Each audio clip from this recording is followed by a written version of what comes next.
membaca Al-Quran walaupun tidak memahami isinya tetap terhitung setiap satu huruf 10 kebaikan.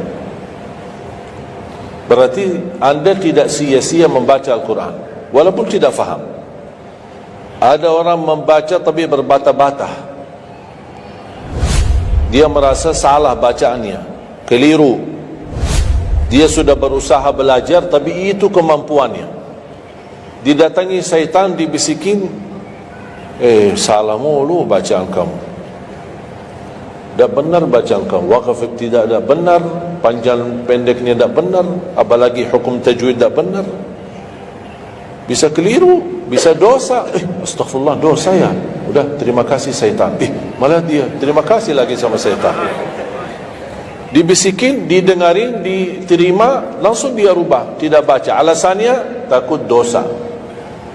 Padahal ada berita gembira dari Rasulullah SAW, al-mahiru bil-Qur'ani ma'as safaratil kiramil barara, yang mahir dalam membaca Al-Quran nanti di hari kiamat dia bersama malaikat safara kiram barara.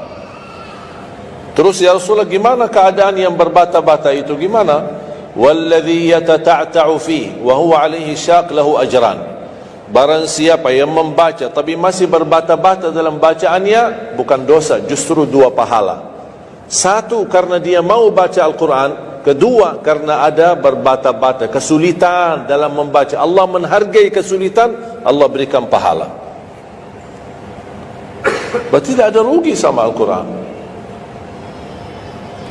Semenjak saya mengambil keputusan tidak memegang HP, saya sadari betapa banyak kita rugi berjam-jam, berhari-hari, berminggu-minggu, bahkan bertahun-tahun kita jauh dari Al-Quran.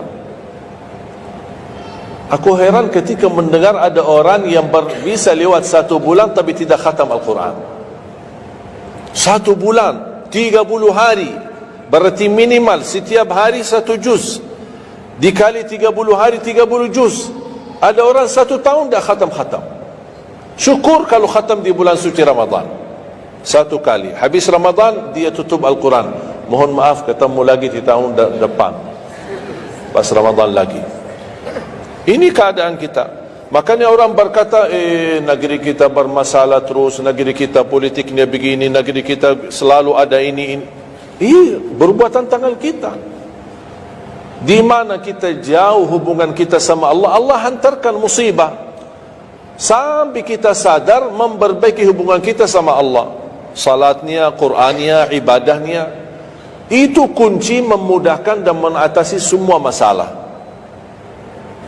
Silahkan rubahkan pemimpinnya berkali-kali, rubahkan aturan negaranya berkali-kali, tidak akan bisa terjadi kebaikan kecuali hubungan kita dari Allah Subhanahu Wa Taala. Semakin baik hubungan kita, semakin dekat Allah yang urus. Tapi kalau kita mengurus sendiri dan kita jauh dari Allah, ya silahkan. Kata Allah, silahkan. Wakaltuhu ila nafsi, aku tinggalkan dia untuk dirinya sendiri. Dan siapa kira-kira yang bisa mengurusi dirinya kalau bukan bertolongan Allah SWT?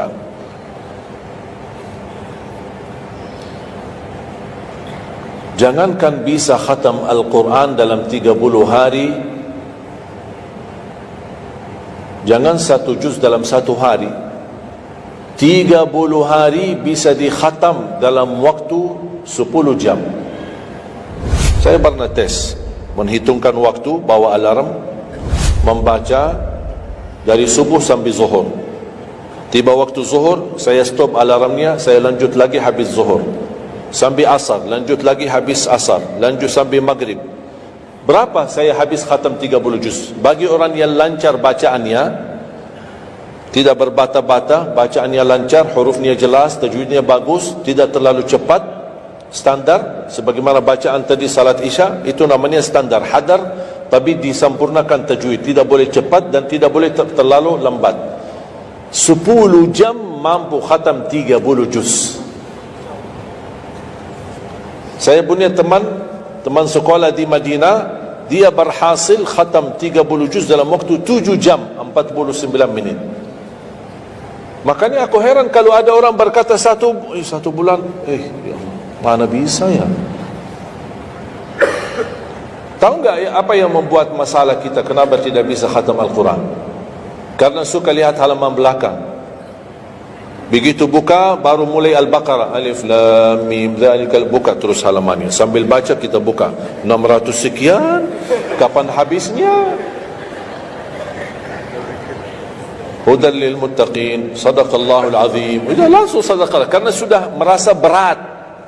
Dia menghitung halaman belakang, sedangkan dia baru aja mulai satu ayat, dia langsung sadaqallahul azim. Syaitan tidak mungkin dan tidak senang melihat kita sering membaca Al-Quran. Kalau orang dulu susah baca Al-Quran, wajar, karena susah menemukan Quran. Zaman sahabat cari kulit unta untuk tuliskan ayat yang Allah turunkan.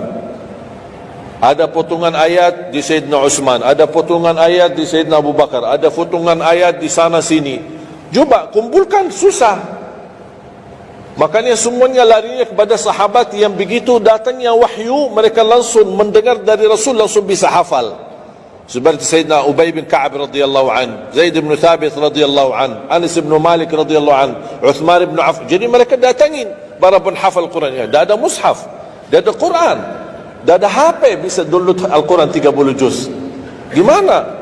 Tapi mereka tidak pernah tinggalkan Al-Quran. Bahkan ada di antara sahabat yang setiap malam tahajudnya khatam 30 juz dalam satu tahajud. Cuba bayangkan, kira-kira alasan kita apa? Quran sudah di mana-mana, dan segala terjemahan, warna-warni, tajwid, semua ada. Yang bagus, yang besar. Maaf mata saya, ada yang besar, ada segede meja ini, ada. Susah menemukan, alhamdulillah HP bisa sekarang isinya 30 juz, bisa dibawa kemana-mana, dah usah pusing mencari Al-Quran. Semua kemudahan, semestinya kita mampu mengalahkan sahabat Rasul, karena kita semua fasilitas ada. Apa yang kita mau bilang sama Allah?